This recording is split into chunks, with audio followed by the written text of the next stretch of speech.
चलिए स्टार्ट करते हैं हम क्रैश कोर्स। पीरियोडिक टेबल का हमने स्टार्ट किया था, आपको मैंने पार्ट 1 दे दिया हूँ मैं, जहाँ पे मैंने 4 ब्लॉक्स के जनरल कैरेक्टरिस्टिक्स के बारे में हम आपसे बात किए थे। आज हम यहाँ पे ionic mobility, electron affinity, ionisation potential, electronegativity कर देंगे और आपका पूरा पीरियोडिक टेबल आपका यहाँ पे खत्म हो जाएगा। चलिए सबसे पहले बात कर लेते हैं बेटा आयनिक मोबिलिटी की। देखो आयनिक मोबिलिटी में हम बात करेंगे आपकी हाइड्रेशन और हाइड्रोलिसिस में डिफरेंस भी बताएंगे। सबसे पहले समझो आयनिक मोबिलिटी का मतलब कि आयन कितनी रफ्तार से मूव कर रहा है। तो ध्यान रखिएगा जो आयनिक मोबिलिटी होती है इन्वर्सली प्रोपोर्शनल टू साइज होती है, कि अगर साइज छोटा है तो आयन तेज भागेगा, साइज बड़ा है आयन का तो आयन धीरे धीरे चलेगा। तो यहाँ पे आप देखिए, बट ये जो ऑर्डर है ना बेटा ionic mobility inversely proportional to size, ये केवल हम लगाते हैं किसके लिए? हम केवल लगाते हैं गैस फेज के लिए। गैस फेज में चलता है, जैसे मान लीजिए हमने Li plus, Na plus, K plus, Rb plus और Cgm। गैस फेज में आयनिक मोबिलिटी, तो जितना छोटा आयन उतना फास्ट मूव करेगा। तो सबसे ज्यादा आयनिक मोबिलिटी किसकी होगी? लिथियम की, सबसे छोटा है, फिर सोडियम की, फिर पोटेशियम की, फिर रुबिडियम की, फिर सीजियम की। लेकिन अगर इसी आयंस का हम एक्वस मीडियम में आयनिक मोबिलिटी पूछें तो बिल्कुल ऑर्डर रिवर्स हो जाएगा। सबसे फास्ट मूव करेगा सीजियम और सबसे स्लो मूव करेगा लिथियम। में बहुत बार क्वेश्चन आया हुआ है। अब रीजन क्या होता है बेटा, जब एक्वस मीडियम में आयंस जाते हैं ना तो उनका हो जाता है हाइड्रेशन। हाइड्रेशन क्या होता है, सपोज करो मेरे पास लिथियम प्लस है, अब वाटर एक डाइपोल है, तो ये वाटर चारों तरफ से इस ऑक्सीजन को क्या करेगा? सराउंड कर लेगा। इसको बोलते हैं हाइड्रेशन। वाटर आके इसको चारों तरफ से क्या करेगा? इस लिथियम को सराउंड कर लेगा। इसको क्या बोलते हैं? हाइड्रेशन। अब जितने ज्यादा वाटर सराउंड कर लेंगे उतना ज्यादा हाइड्रेशन, और कितना ज्यादा हाइड्रेशन होगा ये डिपेंड करेगा किस पे? साइज पे। Hydration is inversely proportional to size. देखिए मैं यहां लिख भी दिया, hydration is inversely proportional to size. अगर छोटा आयन है तो उसके चारों तरफ पानी ज्यादा इकट्ठा होगा, उसका हाइड्रेशन ज्यादा होगा। बड़ा आयन है तो उसके तरफ पानी कम इकट्ठा होगा। थोड़ा सुनने में ये अजीब लगेगा, तुम्हें लगेगा यार बड़ा आयन है तो सरफेस एरिया ज्यादा होना चाहिए, ज्यादा वाटर उसको सराउंड करना चाहिए। बट आप सरफेस एरिया मत समझो बेटा, समझो ये लिथियम प्लस था, ये सीजियम प्लस है। अच्छा देखो दोनों में चार्ज का मैग्नीट्यूड तो +1 ही है, लेकिन लिथियम का साइज बहुत छोटा है, सीजियम का साइज बहुत बड़ा है। तो आप बताइए एक बहुत बड़े साइज में +1 की जो डेंसिटी होगी बहुत कम होगी, और एक छोटे से एरिया में +1 की डेंसिटी ज्यादा होगी। तो लिथियम पे भी +1 है, सीजियम पे भी +1 है, बट सीजियम का साइज बड़ा होने से इस +1 के की जो चार्ज डेंसिटी है वो बहुत कम है सीजियम में। तो आप बताइए वाटर का डाइपोल अट्रैक्ट करना है तो अगर +1 की ताकत ज्यादा होगी तो वाटर के नेगेटिव पोल को तेजी से अट्रैक्ट करेगा। तो लिथियम पे भी +1 चार्ज, सीजियम पे, बट लिथियम का साइज छोटा है, चार्ज डेंसिटी काफी ज्यादा है, +1 की ताकत बहुत ज्यादा है, इसलिए बहुत ज्यादा वाटर मॉलिक्यूल को अपनी तरफ अट्रैक्ट कर लेता है। लेकिन सीजियम का साइज बड़ा है तो +1 का जो डेंसिटी है वो कम है, इसीलिए कम वाटर मॉलिक्यूल्स को सराउंड करते हैं। तो हाइड्रेशन ज्यादा किसका हो गया? लिथियम। यानी ज्यादा वाटर किसके ज्यादा चारों तरफ आ गए? Li प्लस के। कम वाटर किसके ज्यादा? सीजियम प्लस है। तो ज्यादा वाटर आने से क्या हुआ, ये जो लिथियम है ये भारी हो गया, मोटापे का शिकार हो गया ये आयन, इसलिए ये मूव नहीं कर पाएगा। इसलिए एक्वस मीडियम में ऑर्डर बिल्कुल रिवर्स हो जाता है कि जितना छोटा आयन उसका उतना ज्यादा हाइड्रेशन हो जाता है और वो उतनी मुश्किल से चल पाता है। जितना बड़ा आयन होगा उसका हाइड्रेशन उतना कम होगा और वो फास्ट मूव करेगा। तो बिल्कुल ये ध्यान रखेंगे गैस फेज में और लिक्विड फेज में ऑर्डर को। अच्छा हाइड्रेशन और हाइड्रोलिसिस में फर्क क्या होता है? देखो हाइड्रेशन में क्या है, कोई आयन जो है, जिसे मान लो ये कोई कैटायन है, ये पानी के नेगेटिव पोल को अट्रैक्ट कर रहा है। वाटर एक डाइपोल है, आपको पता है ना, वाटर क्या है? एक डाइपोल है। कैसे? यहाँ पे पार्शियल नेगेटिव, यहाँ पार्शियल पॉजिटिव, यहाँ पार्शियल पॉजिटिव, तो वाटर एक डाइपोल है। तो कैटायन जो होता है वाटर के नेगेटिव पोल को अट्रैक्ट करेगा। तो एक तरह से ये आयन डाइपोल अट्रैक्शन है जो कि वान डेर वाल फोर्स है। भाई हाइड्रेशन का मतलब कोई आयन वाटर के डाइपोल को अट्रैक्ट कर रहा है, तो this is ion dipole attraction जो कि एक फिजिकल फोर्स है, वान डेर वाल फोर्स। तो hydration is a physical force. जबकि हाइड्रोलिसिस क्या होता है, इसमें क्या होता है बेटा कि वाटर जो है बॉन्ड को ब्रेक करता है। वाटर के प्रेजेंस में जो बॉन्ड होते हैं उनकी लिसिस होती है, ब्रेकिंग होती है, उसको हाइड्रोलिसिस बोलते हैं। तो यहां पे हाइड्रोलिसिस से एक बढ़िया क्वेश्चन पूछते हैं, जैसे NCl3 दिया तो बोलेंगे कितने मोल वाटर से इसकी हाइड्रोलिसिस होगी। तो आपको पता है नाइट्रोजन और क्लोरीन में किसकी इलेक्ट्रोनेगेटिविटी ज्यादा होती है? नाइट्रोजन। मैंने पहले ही बताया था, याद कर लो इलेक्ट्रोनेगेटिविटी का ऑर्डर, फोन कॉल। फ्लोरीन ज्यादा इलेक्ट्रोनेगेटिव, फिर ऑक्सीजन, फिर नाइट्रोजन, फिर क्लोरीन। तो नाइट्रोजन ज्यादा इलेक्ट्रोनेगेटिव है क्लोरीन से, तो नाइट्रोजन पे नेगेटिव चार्ज, क्लोरीन पे पॉजिटिव चार्ज। अब एक वाटर से क्या मिलेगा, एक H प्लस एक OH माइनस। तो अब एक बॉन्ड में देखो एक माइनस एक प्लस, तो एक बॉन्ड के लिए एक वाटर, दूसरे बॉन्ड के लिए दूसरा वाटर, तीसरे बॉन्ड के लिए तीसरा वाटर आएगा। तो ऐसे 3 बॉन्ड है तो 3 वाटर के मॉलिक्यूल आएंगे, 3H प्लस आएगा, 3OH माइनस आएगा।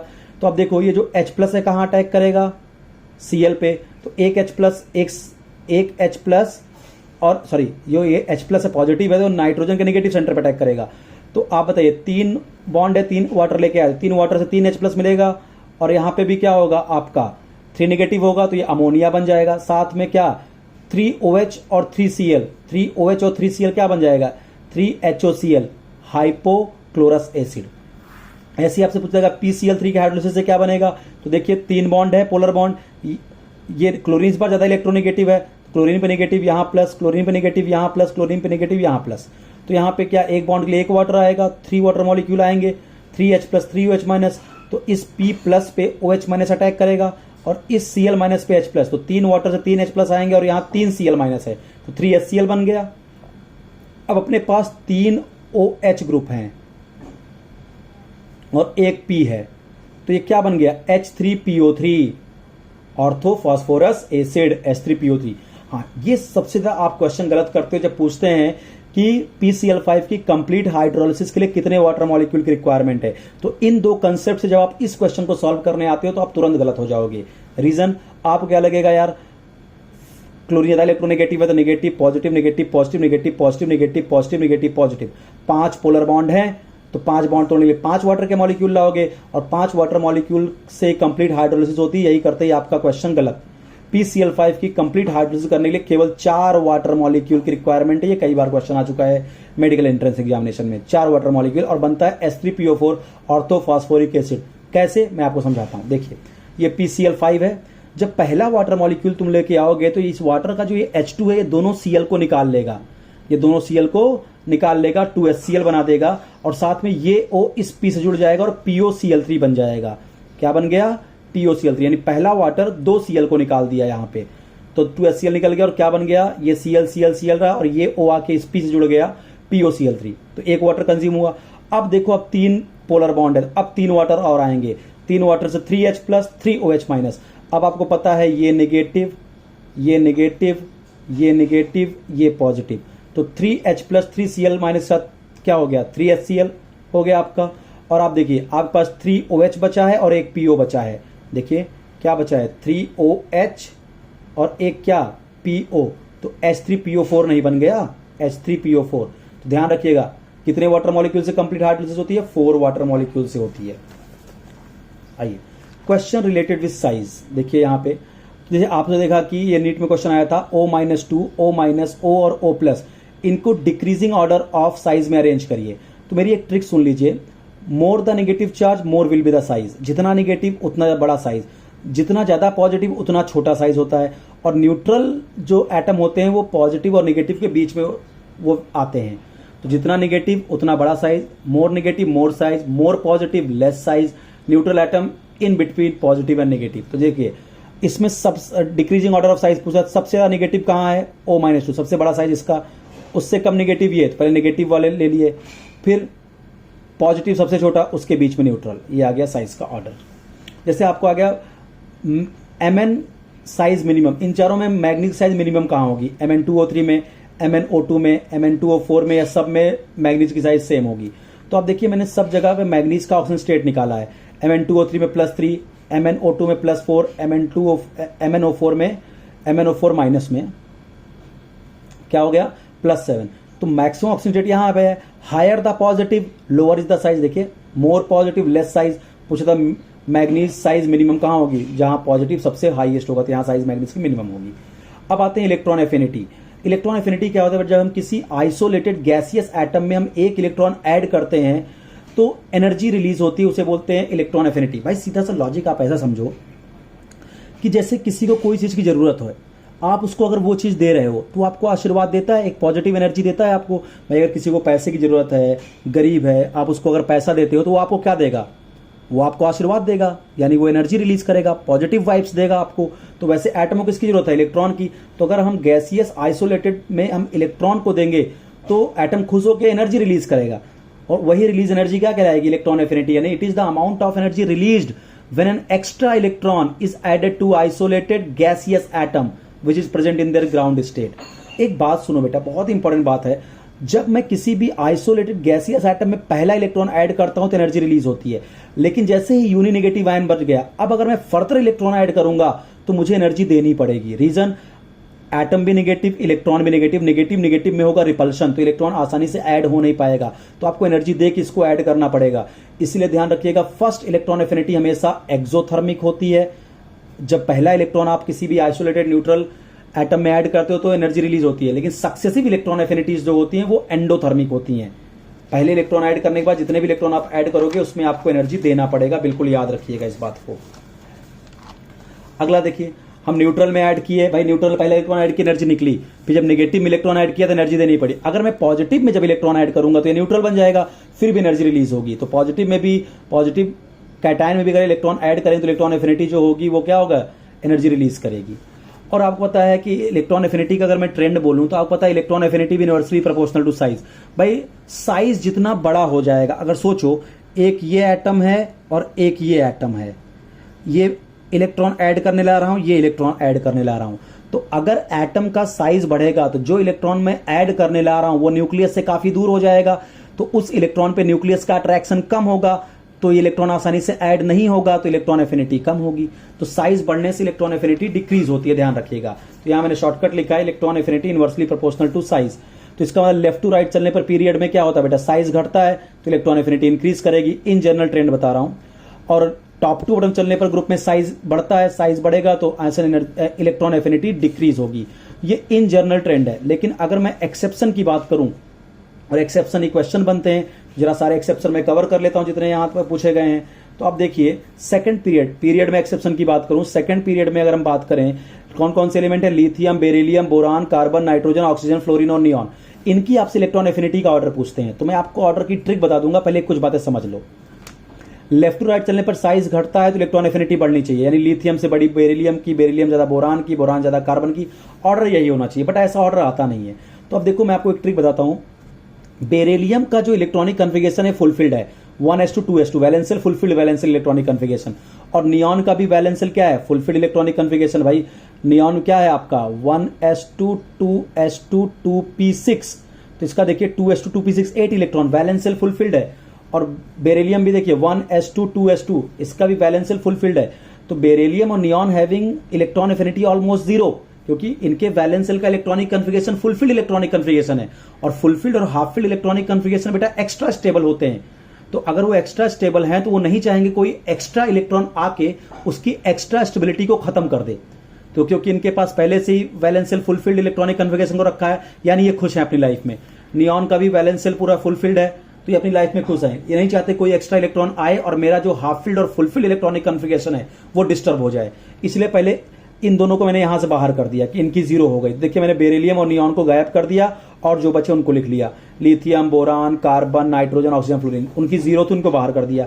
अब यहां पे नाइट्रोजन में भी क्या लोचा है? नाइट्रोजन क्या है बेटा?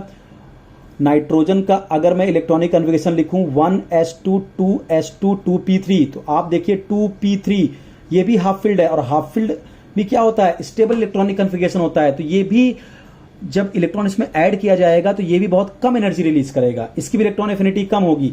तो अगर जब वो आपसे जो करेक्ट ऑर्डर होता है ना सेकंड ग्रुप की इलेक्ट्रॉन एफिनिटी का, उसके लिए एक ट्रिक बता देता हूं, बस वो ट्रिक याद कर लो, बाकी आपको कुछ देखने की जरूरत नहीं है। सेकंड ग्रुप की इलेक्ट्रॉन एफिनिटी का ऑर्डर नबली कफ, क्या याद कर लो? नबली कफ, नबली कफ, नबली कफ, ना नाइट्रोजन, बा बोरान, ली लिथियम, कफ कफ COF कफ, नबली कफ। ये इनकी इलेक्ट्रॉन भाई लेफ्ट टू राइट चलने पे इलेक्ट्रॉन एफिनिटी बढ़ती है, तो साइन तो तुम यही लगाओगे। बस आज से याद कर लो, सेकंड ए ग्रुप की जो इलेक्ट्रॉन एफिनिटी का ऑर्डर होता है नबली कफ, ना नाइट्रोजन, बा बोरान, ली कफ COF, नबली कफ, सेकंड पीरियड की इलेक्ट्रॉन एफिनिटी का ऑर्डर। चलो अब ग्रुप में देखें तो बेटा ग्रुप में नॉर्मली टॉप टू बटन चलने पर साइज क्या होता है? साइज बढ़ता है, साइज बढ़ेगा तो इलेक्ट्रॉन एफिनिटी क्या हो जाएगी? डिक्रीज हो जाएगी। तो फ्लोरीन, क्लोरीन, ब्रोमीन, आयोडीन, एक यहां एक्सेप्शन होता है कि नॉर्मली क्या होता है हैलोजन में टॉप टू बटन चलने पर साइज बढ़ रहा है तो इलेक्ट्रॉन एफिनिटी घटनी चाहिए, यानी फ्लोरीन की इलेक्ट्रॉन एफिनिटी हाईएस्ट, फिर क्लोरीन, फिर ब्रोमीन, फिर आयोडीन, ये ऐसा होना चाहिए। बट ऐसा होता नहीं है। मैंने आपको इसको हैलोजन फैमिली के क्रैश कोर्स में भी बताया था। यहां पे क्या होता है बेटा, क्लोरीन की इलेक्ट्रॉन एफिनिटी फ्लोरीन से ज्यादा हो जाती है, तो यह ध्यान रखिएगा, क्लोरीन की इलेक्ट्रॉन एफिनिटी फ्लोरीन से ज्यादा हो जाती है, फिर ब्रोमीन, फिर आयोडीन, ये सही ऑर्डर होता है इलेक्ट्रॉन एफिनिटी का। तो ध्यान रखेंगे, बहुत बार क्वेश्चन पूछा गया है। और रीजन अगर बताऊं तो रीजन मैंने हैलोजन फैमिली के क्रैश कोर्स के दौरान भी बताया था कि होना चाहिए था फ्लोरीन की इलेक्ट्रॉन एफिनिटी ज्यादा, बट होती है क्लोरीन की। रीजन फ्लोरीन का साइज इतना छोटा होता है कि उसमें जो 9 इलेक्ट्रॉन्स होते हैं बहुत छोटे से एरिया में पड़े होते हैं, बहुत छोटे से एरिया में 9 इलेक्ट्रॉन पड़े होते हैं, जिससे इंटर इलेक्ट्रॉनिक रिपल्शन काफी ज्यादा होता है। जो इनकमिंग इलेक्ट्रॉन आता है ना, वो भी रिपेल मार दिया जाता है। तो इसलिए क्या, फ्लोरीन में इलेक्ट्रॉन आसानी से ऐड नहीं हो पाता। क्लोरीन का साइज इतना बढ़ जाता है कि रिपल्शन बहुत कम हो जाता है, आसानी से इलेक्ट्रॉन ऐड कर लेता है। तो ध्यान रखिएगा, हैलोजन में क्लोरीन की इलेक्ट्रॉन एफिनिटी फ्लोरीन ज्यादा होती है, होना चाहिए था ये, बट क्लोरीन की फ्लोरीन से बढ़ जाती है। बिल्कुल ऑर्डर याद रखिएगा, क्लोरीन, फ्लोरीन, ब्रोमीन, आयोडीन। और पूरे पीरियोडिक टेबल में आपको पता है इलेक्ट्रॉन एफिनिटी सबसे हाईएस्ट होती है क्लोरीन की और इलेक्ट्रोनेगेटिविटी फ्लोरीन की। अब ऑक्सीजन फैमिली में भी एक्सेप्शन है बेटा, top oxygen, sulphur, selenium, tellurium. Polonium तो रेडियो एक्टिव, इसको छोड़ दो। तो साइज अगर देखो तो टॉप टू रन चलने पर साइज बढ़ेगा, साइज बढ़ेगा तो इलेक्ट्रॉन एफिनिटी कम होनी चाहिए। तो ऑर्डर क्या होना चाहिए, सबसे ज्यादा ऑक्सीजन की इलेक्ट्रॉन एफिनिटी, फिर सल्फर, फिर सेलेनियम, फिर टेलुरियम। बट ये ऑर्डर गलत होता है। ऑक्सीजन की इलेक्ट्रॉन एफिनिटी बेटा टेल्यूरियम से भी कम होती है, बहुत बार क्वेश्चन पूछा गया है, तो ये ऑर्डर बिल्कुल याद कर लेना। सबसे ज्यादा सल्फर, भाई टॉप टू रन चलने पर घटेगी, तो सबसे ज्यादा सल्फर, फिर सेलेनियम, फिर टेलुरियम, सबसे कम होती है ऑक्सीजन की।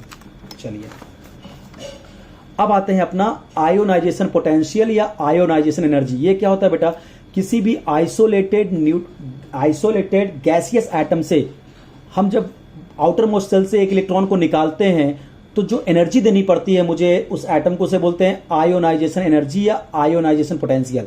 Amount of energy required to remove electron from isolated gaseous atom is called ionisation potential. और निकालेंगे तो वैलेंस सेल से निकालेंगे, आउटर मोस्ट सेल से। देखिए मान लो कोई आइसोलेटेड गैसियस एटम था M, उससे हमने पहला इलेक्ट्रॉन निकाला, तो मान लो जो हमने एनर्जी दिया that is called first ionization potential. अब एक इलेक्ट्रॉन निकलते ही ये कैटायन बन गया, अब इससे मैं दूसरा इलेक्ट्रॉन निकाला तो फिर मैं एनर्जी दूंगा, तो उसे बोलेंगे सेकंड आयोनाइजेशन पोटेंशियल। अगर मैं इससे तीसरा इलेक्ट्रॉन निकालूं तो फिर एनर्जी दूंगा, उसे बोलेंगे थर्ड आयोनाइजेशन पोटेंशियल। तो ध्यान रखिएगा, थर्ड आयोनाइजेशन पोटेंशियल की वैल्यू सबसे ज्यादा, फिर सेकंड, फिर फर्स्ट। क्योंकि आपको पता है बेटा पहला इलेक्ट्रॉन तुम न्यूट्रल से निकाल रहे हो, न्यूट्रल से इलेक्ट्रॉन निकालना आसान है, तुम्हें कम एनर्जी में तुम्हारा काम हो गया।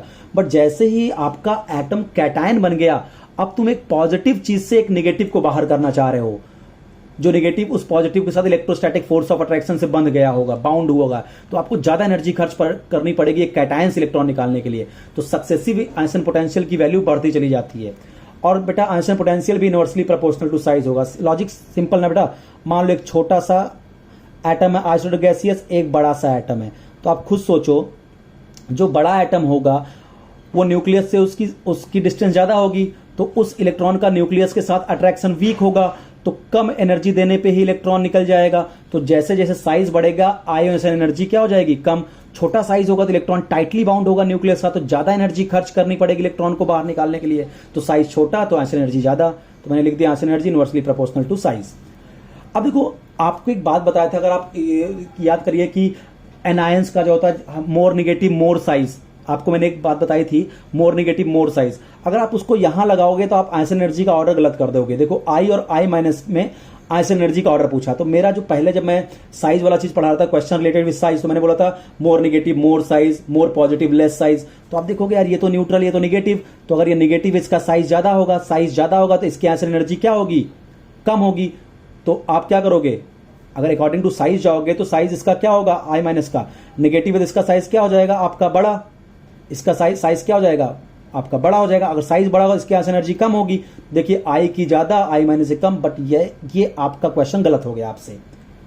ध्यान रखिएगा I और I माइनस की बात करूं तो I का वैलेंशियल इलेक्ट्रॉनिक कन्फिगरेशन है NH2NP5 और I माइनस का क्या होता है NH2NP6। ये देखिए ये स्टेबल इलेक्ट्रॉनिक कन्फिगरेशन हो गया, फुलफिल्ड इलेक्ट्रॉनिक कन्फिगरेशन हो गया। और बेटा जो हाफ फिल्ड या फुलफिल्ड इलेक्ट्रॉनिक कन्फिगरेशन होते हैं ना, उनकी आयोनाइजेशन एनर्जी काफी ज्यादा होती है, क्योंकि वो स्टेबल इलेक्ट्रॉनिक कन्फिगरेशन है, वो नहीं चाहते कि उनका इलेक्ट्रॉन कोई आके निकाल दे और उनको अनस्टेबिलिटी मिले, तो उनके लिए आपको बहुत एनर्जी खर्च करने की जरूरत होती है। ठीक है, तो इसीलिए क्या होगा I माइनस का स्टेबल इलेक्ट्रॉनिक कन्फिगरेशन, तो यहां ज्यादा एनर्जी लगेगी निकालने के लिए, तो I माइनस की आयोनाइजेशन एनर्जी I से ज्यादा होगी। तो पहले आप ये चेक कर लीजिएगा कि क्या कोई फुलफिल्ड या हाफ फिल्ड इलेक्ट्रॉनिक कन्फिगरेशन तो नहीं है। साइज देखने से पहले ये देख लेना क्या कोई फुलफिल्ड या हाफ फिल्ड इलेक्ट्रॉनिक कन्फिगरेशन तो कोई एटम या आयन नहीं रखा है, तो उसकी आयोनाइजेशन एनर्जी ज्यादा हो जाएगी। चलिए अगर हम इसका ट्रेंड देखें तो पीरियड में अगर देखें तो पीरियड में लेफ्ट टू राइट चलने पर क्या होता है, साइज डिक्रीज होता है तो आयसन एनर्जी इंक्रीज होगी, और टॉप टू डाउन चलने पर साइज इंक्रीज होगा तो आयसन एनर्जी क्या होगी, डिक्रीज हो जाएगी। लेकिन इन जनरल ट्रेंड है, यहां पे भी एक्सेप्शन आएंगे। देखिए जो एक्सेप्शन मैं आपको बता देता हूं, देखिए एक्सेप्शन क्या है पीरियड में, फिर वही सेकंड पीरियड में एक्सेप्शन देखिए, lithium, beryllium, boron, carbon, nitrogen, oxygen, fluorine और नियॉन, ये हैं। तो आपको यहां देखिए फर्स्ट, जब ये आपसे पूछेगा फर्स्ट आयोनाइजेशन एनर्जी, देखो फर्स्ट को तो मैं समझा देता हूं, सेकंड के लिए आपको ट्रिक बता दूंगा। हालांकि फर्स्ट की भी ट्रिक है, सेकंड की भी ट्रिक है, बट दो में आप कंफ्यूज हो जाओगे। फर्स्ट का मैं याद करा देता हूं भाई, लेफ्ट टू राइट चलने पर साइज क्या होता है, साइज आपका डिक्रीज करता है, साइज डिक्रीज करेगा, आयसन पोटेंशियल क्या होगा, इंक्रीज करेगा। और नियॉन तो आप जानते हो यार, ये तो फुलफिल्ड इलेक्ट्रॉनिक कन्फिगरेशन रखेगा तो काफी स्टेबल हो जाता है, काफी स्टेबल हो जाएगा, तो ये इसके आयसन एनर्जी मैक्सिमम होगी। चलिए उसके बाद अगर हम आपसे बोलें कि आपको फर्स्ट आयसन एनर्जी का ऑर्डर पूछे तो आपको बताऊं एक्सेप्शन दो जगह पे, एक इनको पकड़ो जहां पे गड़बड़ होने वाला है, एक इनको पकड़ो। नॉर्मली लेफ्ट टू राइट चलने पर क्या होना चाहिए, साइज डिक्रीज है, आयसन एनर्जी लगातार बढ़नी चाहिए। बट बेरिलियम की फर्स्ट आयोनाइजेशन एनर्जी बोरान से ज्यादा होती है, जबकि होनी चाहिए कम। नाइट्रोजन की फर्स्ट आयसन एनर्जी ऑक्सीजन से ज्यादा होती है, तो यहां पे थोड़ा ऑर्डर गड़बड़ हो जाता है। देखिए सबसे पहले हमने लिया लिथियम, लिथियम के बाद आना चाहिए था बेरिलियम, बट बेरिलियम की आयसन एनर्जी बोरान से ज्यादा। देखो रीजन मैंने नीचे लिखा है, beryllium 1s2 2s2 fulfilled electronic configuration, boron 2s2 2p1, देखिए 2p1 है यहां बोरान में, तो ना तो ये हाफ फिल्ड है ना ही फुल फिल्ड है, और बेरिलियम क्या है 2s2, ये फुल फिल्ड है, तो ये बहुत स्टेबल इलेक्ट्रॉनिक कन्फिगरेशन है, तो ये नहीं चाहेगा कि इसका इलेक्ट्रॉन कोई निकाले, तो इसलिए बेरिलियम की फर्स्ट आयसन एनर्जी बोरान से ज्यादा हो जाती है। वैसे नाइट्रोजन और ऑक्सीजन में होता है, नाइट्रोजन का देखिए 1s2 2s2 2p3 2p3, p3 का मतलब क्या, half filled electronic configuration, extra stable, और ऑक्सीजन 2p4 2p4 का मतलब 1 2 3 4, ना तो हाफ फिल्ड ना ही फुल फिल्ड, इसलिए नाइट्रोजन का हाफ फिल्ड इलेक्ट्रॉनिक कन्फिगरेशन है तो बहुत स्टेबल है, इसलिए ये नहीं चाहेगा इसका कोई इलेक्ट्रॉन निकले जिससे इसकी स्टेबिलिटी बेकार हो जाए, यहां 2 इलेक्ट्रॉन आ जाए। अभी तो ये बहुत खुश है, हाफ फिल्ड इलेक्ट्रॉनिक कन्फिगरेशन है, इसीलिए क्या होगा बेटा, नाइट्रोजन की electron affinity, first electron affinity oxygen ज्यादा होगी। तो ऑर्डर जो बनेगा देखिए मैंने यहां लिखा है बहुत अच्छे से, फर्स्ट का मैंने बोला दो ही एक्सेप्शन है, आप बस क्या करना, लिथियम की सबसे कम, उससे ज्यादा बोरान, बोरान ज्यादा बेरिलियम, होना चाहिए था बोरान का बेरिलियम से ज्यादा, बट बेरिलियम का बोरान ज्यादा हो जाता है क्योंकि बेरिलियम का फुलफिल इलेक्ट्रॉनिक कन्फिगरेशन होता है। तो बोरान फिर बेरिलियम फिर कार्बन, चलो अब नाइट्रोजन ऑक्सीजन, फिर एक्सेप्शन है, होना चाहिए था किसका, ऑक्सीजन ज्यादा, बट होता है नाइट्रोजन का, तो फिर ऑक्सीजन फिर नाइट्रोजन फिर फ्लोरीन फिर नियॉन। तो फर्स्ट तो आ गया।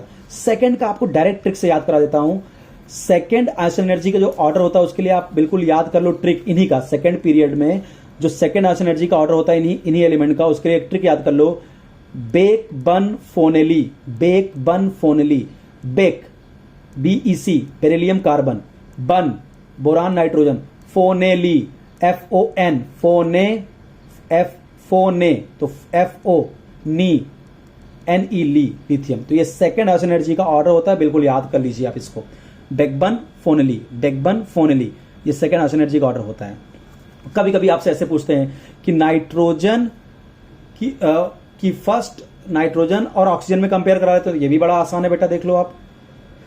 अगर फर्स्ट की बात करें तो ये 1s2 2s2 2p3 और ये 1s2 2s2 2p4, तो ये फुलफिल्ड है।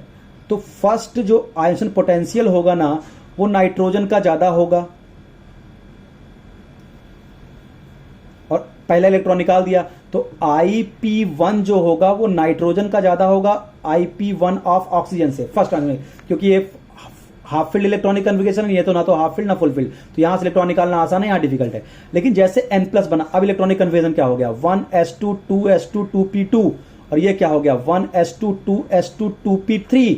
तो अब देखिए O+ करते ही अब ऑक्सीजन हाफ फील्ड हो चुका है, और नाइट्रोजन अब देखिए ना तो हाफ फील्ड रहा ना फुल फील्ड, अब ये स्टेबल इलेक्ट्रॉनिक कन्फिगरेशन हो गया। तो जो सेकंड आयसन एनर्जी होगी ना वो ऑक्सीजन की ज्यादा होगी, यानी IP2 जो होगी सेकंड ऑक्सीजन एनर्जी जो होगी वो ऑक्सीजन की ज्यादा होती है नाइट्रोजन से। तो आपको फाइनल ऑर्डर भी दे दिया मैंने, बेकबन फोनली। देखो एक क्वेश्चन कभी कभी पूछते हैं कि सडन कहां पे आयसन एनर्जी इंक्रीज करेगी, तो एक क्वेश्चन दिया था नीट में, आपको इलेक्ट्रॉनिक कन्फिगरेशन दिया था, बोला था sudden increase in third ionisation potential, कौन सा ऐसा केस है जहां तीसरा आयसन पोटेंशियल सडन काफी ज्यादा इंक्रीज हो जाएगी, तीसरा इलेक्ट्रॉन निकालने के लिए काफी ज्यादा आपको सडन इंक्रीज दिखेगा आयंस एनर्जी में। तो आप देखो, जब मैं इससे निकालूंगा तो पहला भी इलेक्ट्रॉन 2p से निकालूंगा, दूसरा भी 2p से निकालूंगा, तीसरा भी 2p से निकालूंगा, तो सारे 2p से निकल रहे हैं। तो नो डाउट IP1, IP2 और IP3 में एनर्जी का डिफरेंस तो आएगा, बट सारे 2p से ही निकाल रहे हो तो बहुत ज्यादा सडन इंक्रीज नहीं होगा एनर्जी का। इसमें देखो, पहला इलेक्ट्रॉन तुम 3s से निकालोगे, फिर दूसरा तुम कहां से 3s निकालते ही ये फुलफिल्ड हो गया, अभी फुलफिल इलेक्ट्रॉनिक कन्फिगरेशन है, तो इससे इलेक्ट्रॉन निकालना डिफिकल्ट होगा, तो तुमको सेकंड इलेक्ट्रॉन निकालते समय ही तुमको सडन इंक्रीज दिख जाएगा। तो अगर यही सेकंड पूछा होता तो ये ऑप्शन हो जाता। अब यहां देखो, पहला इलेक्ट्रॉन तुमने 3s से निकाला IP1, सेकंड भी 3s से निकाला, दो निकालने के बाद अब क्या बच गया, ये फुलफिल्ड हो गया। अब जब तीसरा तुम फुलफिल्ड से निकालोगे तो अचानक से आपको एनर्जी बहुत ज्यादा देनी पड़ेगी, तो ये ऑप्शन होगा जहां सडन इंक्रीज होगा। चलिए अब लास्ट आप देख लेते हैं हम लोग इलेक्ट्रोनेगेटिविटी, और आपका पीरियोडिक टेबल पूरा खत्म हो गया। इलेक्ट्रोनेगेटिविटी क्या होती है बेटा? It is a tendency of a bonded atom to attract shared electron pair towards itself. देखिए, इलेक्ट्रॉन एफिनिटी होती थी आइसोलेटेड एटम की प्रॉपर्टी, इलेक्ट्रॉन को क्या करने की, एक्सेप्ट करने की। ये एक बॉन्डेड एटम की प्रॉपर्टी है। यहां पे जो शेयर्ड इलेक्ट्रॉन पेयर हैं वो अट्रैक्ट होते हैं। वहां पे देखिए एक इलेक्ट्रॉन आता था, इलेक्ट्रॉन एफिनिटी में एक इलेक्ट्रॉन ऐड होता था, यहां शेयर्ड इलेक्ट्रॉन पेयर एक साथ दो इलेक्ट्रॉन अट्रैक्ट हो रहे हैं। तो it is a tendency of a bonded atom to attract shared electron pair towards itself. जिसकी तरफ इलेक्ट्रॉन जाएगा उससे पार्शियल नेगेटिव, जिससे पार्शियल पॉजिटिव। और बेटा इलेक्ट्रोनेगेटिविटी भी साइज के इनवर्सली प्रोपोर्शनल। ध्यान रखना, चाहे इलेक्ट्रॉन एफिनिटी हो, चाहे आयोनाइजेशन एनर्जी हो, चाहे इलेक्ट्रॉन एफिनिटी हो, आयंस एनर्जी हो या इलेक्ट्रोनेगेटिव, सब साइज के इनवर्सली प्रोपोर्शनल होते हैं। तो लेफ्ट टू राइट चलने पर पीरियड में साइज घटेगा तो इलेक्ट्रोनेगेटिविटी बढ़ेगी, टॉप टू बटन चलने पर साइज बढ़ेगा तो इलेक्ट्रोनेगेटिविटी कम हो जाएगी। और एप्लीकेशन क्या होता है इलेक्ट्रोनेगेटिविटी का, अगर आपको बताऊं, अगर इलेक्ट्रोनेगेटिविटी का डिफरेंस किसी भी दो एटम में 1.7 से ज्यादा है तो उनमें आयनिक नेचर काफी ज्यादा होता है, यानी वो आयनिक कंपाउंड्स बनाते हैं। अगर इलेक्ट्रोनेगेटिविटी डिफरेंस 1.7 से कम है तो कोवेलेंट कैरेक्टर काफी ज्यादा होता है, यानी कोवेलेंट कंपाउंड्स बनाते हैं। अगर इलेक्ट्रोनेगेटिव डिफरेंस 1.7 के आसपास है तो वहां पे 50% आयनिक कैरेक्टर होता है, 50% कोवेलेंट। ये अकॉर्डिंग टू पॉलिंग स्केल है, ठीक है। एक्सेप्शन देख लो, जहां पे ये चीज गड़बड़ हो जाएगी। जब HF की बात करूंगा तो यहां पे जो इलेक्ट्रोनेगेटिविटी डिफरेंस है H और F का बेटा, वो 1.7 से ज्यादा आता है। तो ये क्या होना चाहिए, HF आयनिक, जबकि ये होता है कोवेलेंट, यहां कोवेलेंट कैरेक्टर ज्यादा होता है। तो ये एक्सेप्शन है इस चीज का। जैसे NaH, सोडियम हाइड्राइड, अगर इसका सोडियम और हाइड्रोजन का इलेक्ट्रोनेगेटिविटी डिफरेंस है वो 1.7 से कम आता है। सोडियम और हाइड्रोजन का जो पॉलिंग स्केल पे इलेक्ट्रोनेगेटिविटी डिफरेंस है वो 1.7 से क्या आता है, कम आता है। 1.7 से कम आता है, इसलिए क्या होता है आपका, इसको क्या होना चाहिए, कोवेलेंट होना चाहिए, जबकि ये होता है आयनिक, चलिए electronegativity according to Mulliken, Mulliken के हिसाब से इलेक्ट्रोनेगेटिविटी हम कैसे कैलकुलेट करते हैं, ionisation energy plus electron affinity by 2। अगर आपको किसी भी एटम के आयंसन एनर्जी दिया है, उसकी इलेक्ट्रॉन एफिनिटी दिया है, और आपसे पूछा कि इलेक्ट्रोनेगेटिविटी निकालिए मोलिकिन स्केल पे, तो ionisation energy plus electron affinity by 2। और मोलिकिन और पॉलिंग में क्या रिलेशन होता है उसको भी देख लीजिए। Electronegativity in Mulliken scale is equal to 2.8 into electronegativity of Pauling scale. तो अगर आपको मोलिकिन की इलेक्ट्रोनेगेटिविटी दिया है तो आप पॉलिंग की इलेक्ट्रोनेगेटिविटी निकाल सकते हो उसके स्केल पे, पॉलिंग की दिया है तो मोलिकिन की निकाल सकते हो। और ऑर्डर ऑफ इलेक्ट्रोनेगेटिविटी मैंने पहले ही बता दिया, फोन कॉल, फ्लोरीन, ऑक्सीजन और ये। चलिए अगला देख लीजिए, difference between electronegativity and electron affinity. मैंने बोला था बेटा इलेक्ट्रॉन एफिनिटी में क्या होता है, इलेक्ट्रॉन एक्सेप्ट होता है, इलेक्ट्रोनेगेटिविटी में इलेक्ट्रॉन केवल अट्रैक्ट होता है। यानी इलेक्ट्रॉन एफिनिटी में इलेक्ट्रॉन आएगा और उस एटम का हिस्सा बन जाएगा। इलेक्ट्रॉन एफिनिटी में क्या है, यहां केवल अट्रैक्शन हो रहा है इलेक्ट्रॉन का। ये एक तरह की एनर्जी थी बेटा, रिलीज होने वाली एनर्जी थी, इसलिए इसकी यूनिट होगी इलेक्ट्रॉन वोल्ट, किलोजूल, ये सब। और इलेक्ट्रोनेगेटिविटी एक टेंडेंसी, और टेंडेंसी की कोई यूनिट होती नहीं है। एप्लीकेशन ऑफ इलेक्ट्रोनेगेटिव और देख लीजिए, अगर इलेक्ट्रोनेगेटिविटी का डिफरेंस ज्यादा होता है तो डाइपोल मोमेंट ज्यादा होता है। मैंने हैलोजन फैमिली भी बताया था, HF, HCl, HBr, HI। तो डाइपोल मोमेंट किसका होगा, HF का, फिर HCl का, फिर HBr, फिर HI। लास्ट पॉइंट आ गया बेटा, आइसोमॉर्फस पेयर क्या होते हैं।